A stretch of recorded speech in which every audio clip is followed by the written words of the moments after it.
My name is Isabella Vanderheiden. I'm a student at Humboldt State University, and I'm here today with photography professor Don Anton. I've had the privilege of working with Don for the last 3 years, and now after 24 years of work at HSU, he will be retiring.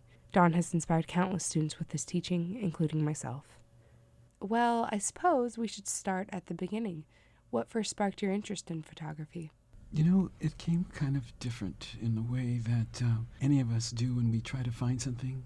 We're all very rather cautious. We're not too sure. We find ourselves maybe looking at the things around us and comparing ourselves to those things. And when you do that, you start to think that the things that are around you are what you're supposed to own.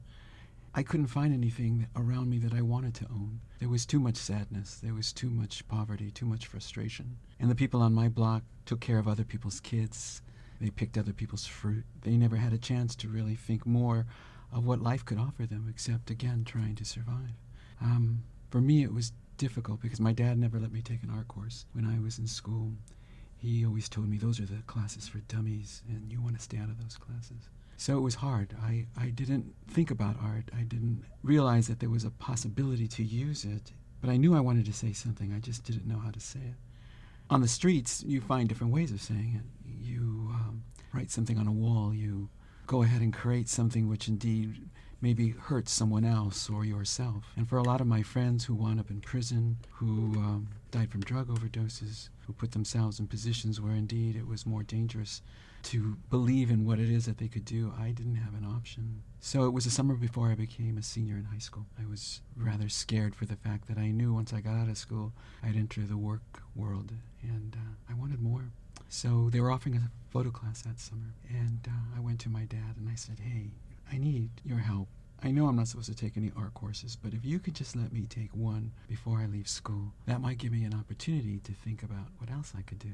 And he said, ay, mijo, why do you want to go ahead and take art? You want to be a lawyer, you want to be a doctor, you want to be somebody. And I said, yeah, Dad, I don't think that's going to happen, but let me at least try this and see what I can do with it. So he said, I'll tell you what, I'll make a bet with you. My dad always bet on everything, boy, I tell you, all the time. And he said, if you can find me a book by a Chicano photographer, I'll let you take the class. I said, really, that's all? And he said, yeah, go ahead. So I went to every resource I could find. I went to the magazine store. Of course, there were no books there. I went to the library and asked the librarian, can I check out a book? And she says, we don't have any. And I thought, what do they mean they don't have any?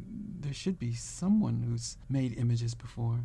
So I got really frustrated, and I was running out of time. So I went to the instructor who was teaching the class that summer, and I said, could I borrow a book from you? He says, what do you need? I said, I just need a book by a Chicano photographer, or I won't be able to take your class. And he looked at me, and I never forgot it. He said, there are none. And I thought, that's it. That's over. It's not going to happen. So I said, well, I would have liked to take the class, but it's not going to work out. He says, tell you what, I've got a book by a Mexican photographer back at the house. You come by tomorrow, I'll lend it to you. You show it to your dad and see what he says. So I picked up the book and I waited for my dad. My dad was a laborer. He came home very dirty, hands swollen, very tired. And as he drove his old messed up truck up the driveway, he saw me sitting there. And he got out of the truck and he said, what do you want? And I said, Dad, I've got a book. I said, it's not by a Chicano, but it is by a Mexicano. Why don't you take a look at it? So he looked at me for a long time, took the book out of my hand and went into his room. And he closed the door. I swear, that was the longest time I've ever been in front of my father's room waiting to hear what he had to say. But finally, when he came out, he looked at me and he handed me the book and he said, close enough. He says, maybe you could do with your eyes something I've been trying to do with my hands all my life. And I was never the same. Photography saved my life. It changed me. It gave me an opportunity to believe in something that I didn't know was possible. Me. And because I found that, I realized something very important, that if I could do it, then anyone could do it. So at the age of 17, I knew I wanted to teach. I knew it would be something that I could pay back, this great gift that photography had afforded me.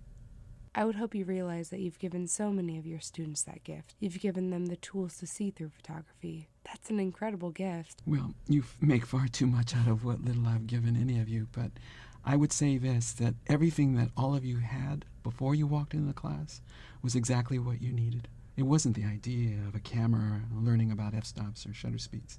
It was about being able to get familiar and to own one's world and to understand that as long as you have a tool of expression, then you have a right to say what is part of you.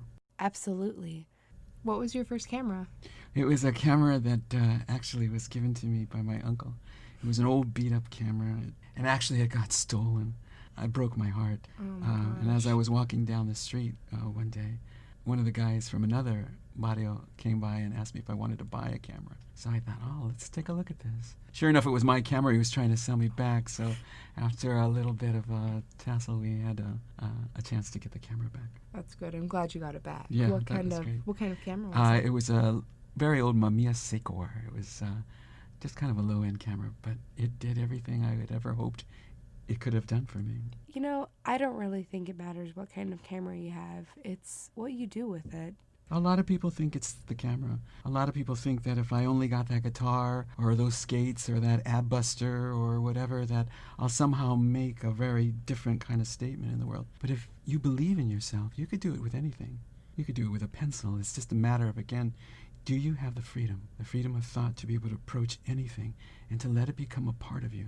If you do, then that opens up a very specific opportunity, and people don't always accept that opportunity. Yeah, I found a lot of people have difficulty opening themselves up to that sort of self-freedom. I can only speak for myself, but I know I've experienced that difficulty in photography. It's hard putting yourself out there. It's hard putting yourself on a piece of paper where people can see you. You know, it's not just an image of a tree, but that's a tree you created. You took that image of that tree. It's your tree. It's a self-portrait. But think about it is, and you really have to look at this, is the fact that you've been institutionalized most of your life. All our students have. All our students have been put in a position where they have oftentimes been made that they have to be like someone else to be liked by those other people. And there's where the big problem comes in for so many individuals who are struggling with issues of self-confidence, those who often get depressed, those who often lose sight of their beliefs. This is where, again, we have to be able to serve our students in such a way that includes them in the process of learning, not just to give them information, but to really be able to use their knowledge, student knowledge, which is the beginning of the world's wisdom, that part of themselves which indeed is unique and beautiful. That's what needs to be added. And in this case, giving them that opportunity, they start to be incorporated into their learning. If we don't give them that, they'll never find it, because they'll always go ahead and try and look for the next assignment. They'll look for who else can maybe lead them when they need to lead themselves. I see that so often in life on this campus, students who cannot guide themselves because, like you said, because they're so institutionalized. Sure. What are some of your favorite memories from teaching here at HSU? You know, as much as I have taught, I've learned more. I've learned the fact of what it takes to try to be courageous in the process of giving my students an opportunity to embrace that part of themselves that goes oftentimes overlooked. I think my greatest gift has been the fact that I've seen students who oftentimes did not believe in themselves now teaching, now in graduate school, now in the process of starting to realize their careers as creative individuals. Even those who did not go on to be photographers, it was always a factor in their lives that they were able to embrace something bigger than themselves. And this is why I'm so very grateful that I've been given the chance to teach, is the fact that so much of what is part of that process is an interchange between individuals, to be able to, again, assess the value of those individuals in front of you.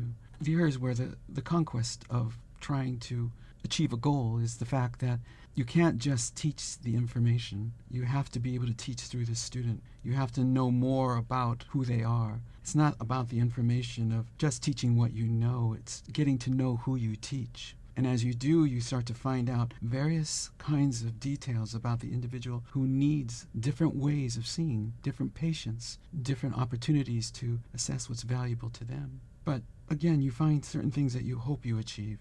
It's never guaranteed. You always feel that maybe you're lacking. You see, the same kinds of insecurities that students have are the same ones that their teachers have. We may not show it as much, but it's difficult to get in front of a group of individuals. It's hard to try to say exactly what you feel, and then to have to go ahead and take into account that maybe what you do say does not help. It's a hard kind of lesson sometimes. It creates a very specific space where you try again and again and hopefully get closer to helping those who really want to go ahead and take it further.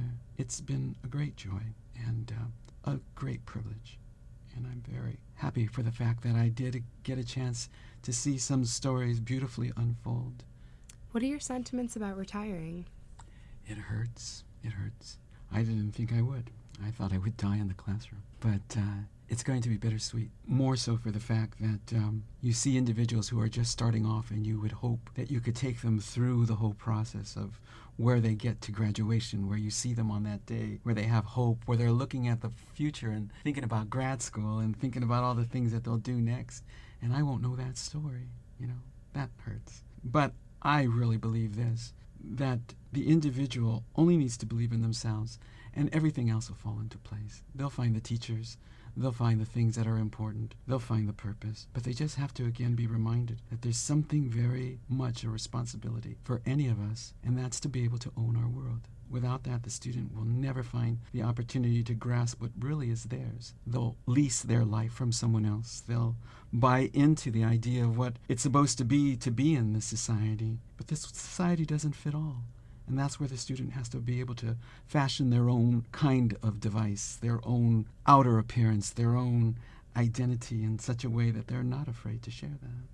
How do you plan to continue your career as a photographer after you retire? I've never seen myself as a photographer. Photography has been very gracious to me. It has shown me things. It's interesting, when I take the camera out, it always speaks. It always says, "Look over here. Come this way. There's something for you over here." And when it does that, it's such a marvelous journey to take a friend, this wonderful device, and to be able to discover these things. So it's not like, again, I'm worried about what will happen next with photography. It's been a great friend now for 40 years, and it always shows up when it needs to. As far as retirement, I've got other things to do. Probably the first thing is to be very, very quiet. The next thing is to be able to work with a group that I work with in this small colonial village in Mexico called So Others May Eat. It aids the poor and the elderly. So it's a chance to be able to do what so many people have told me in my life. You should go back where you came from. And now I am. I'm lucky because now I could go ahead and choose where eventually this body will lie. My grandfather grew up in this particular state of Guanajuato, and I'm kind of completing a very big family circle. Well, I'm glad to hear you're getting back there on your own terms, and hopefully on good terms. I'm sure you'll continue to do amazing things. Do you have any advice for aspiring photographers? Well, maybe not to photographers, but to students in general.